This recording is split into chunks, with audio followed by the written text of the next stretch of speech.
Greetings guitar players, my name's Jennings, and in this video you're going to see part of a Zoom class that I was doing with a few students.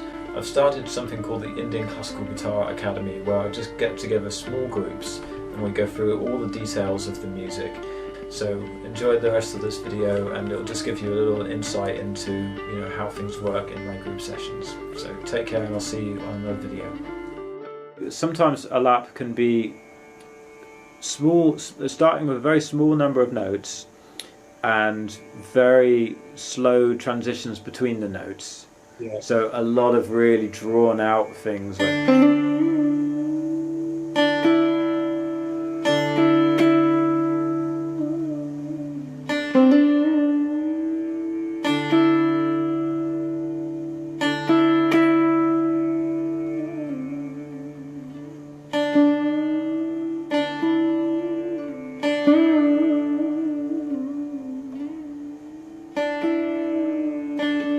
it's like, have you heard enough of that note?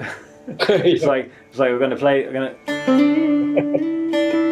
So a lot of milking it. A lot of the same note, Yeah, so yeah. this is kind of typical, and then you kind of move through the scale and treat each note with a lot of importance like that. And then you, as you progress on, then you start doing phrases which are using more notes and like.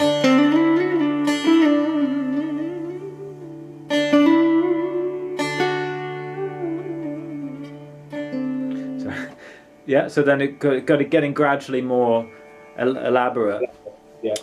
But I think that that in this Raag particularly, I mean, it's just that there's particular importance around the da, ni, sa. So it sounds more like Charukeshi if you kind of do that. Yeah. And then a bit later, then maybe go down to the lower note, Right. So let's now look at some Chikari patterns. I'll just demo that a little bit more. So it's just like a 1, 2, 3, 4.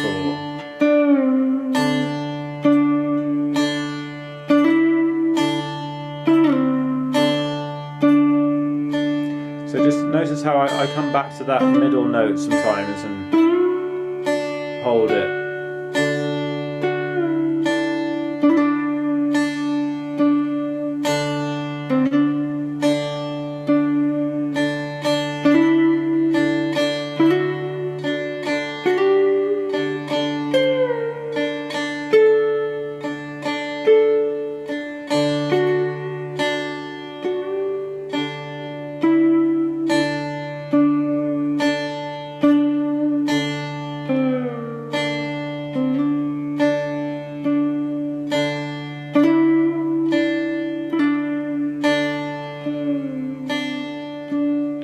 So it's funny. I mean, because when I play it, the main difference I notice between the way I'm doing it, the way you guys are doing it, is that I'm not in a rush to do very much. So this should be a very almost austere kind of quite simple, spacious kind of movement that's just very very regular. Yeah. It's more the regularity that is creating this kind of smooth foundation, As you say, it's about getting into the zone and just feeling it, and that regularity it's very kind of. Yeah, it's when you get into that a flow with it, and it just naturally starts to just take on its own flow. And so yeah, I mean, I think most students always have that thing. I think every student really has that. It sort of takes a while. I mean, I still get really nervous in front of my teachers as well. I totally know how it feels. But yeah, what we're really trying to do is just try to regulate that sense of just having note, Chikari, note, Chikari, note, just to make it, because part of it is that it's just like a muscle memory thing. Yeah. So even if I was playing in front of my teacher and I was a bit not quite as relaxed as I could be, I would still I'd be relying on my right hand just doing doing a pattern which I know that it will keep on doing that pattern because I've kind of faithfully trained it to do that. Yeah. So, for example, it's a similar idea, but there's another more complicated pattern, like.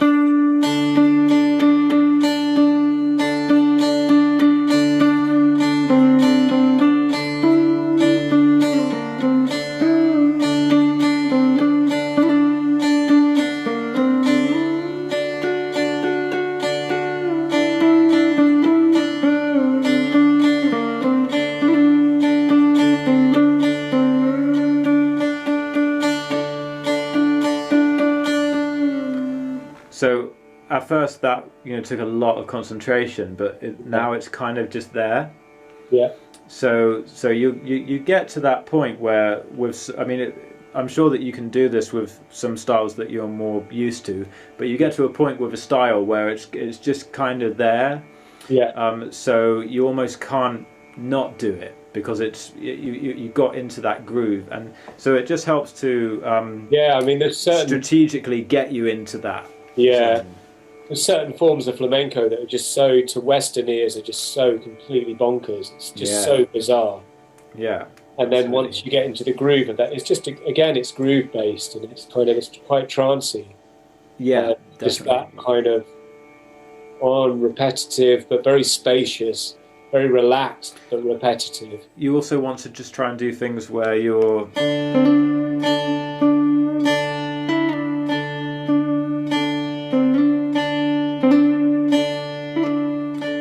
And then up to Ga and Ma Ga, Re Ga. Contrasting those quick movements, embellishments, with just very plain phrases. Right. Just stating the note real super plain.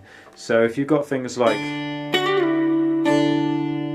maybe just play that note again. So gamma re, re, sa.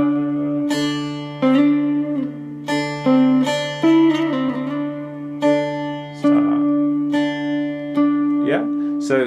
So just give yourself a break. Basically, if you play something like something more intricate, then just balance that with maybe 2 or 3 notes which are just simple. I've just started something called the Indian Classical Guitar Academy, and this is a group that I do with other students on Zoom. We get together in just groups of 4, so there's lots of time to give people feedback and to go through the details and look at how everyone's progressing. I've just started the first group with some students, and it's been getting off to a really good start. So that's something that I'm going to carry on doing and expand into more groups. So please get in touch if you'd like to join one of these future groups. There's only a few spaces available. So yeah, just jump on and send me an email if you'd like to find out about how to join that group, because it's proving to be a really good way for people to go a bit deeper into this style and get some feedback on their playing and then really move things forward. So looking forward to seeing more students on the Zoom sessions, and yeah, take care, and I'll see you on another video.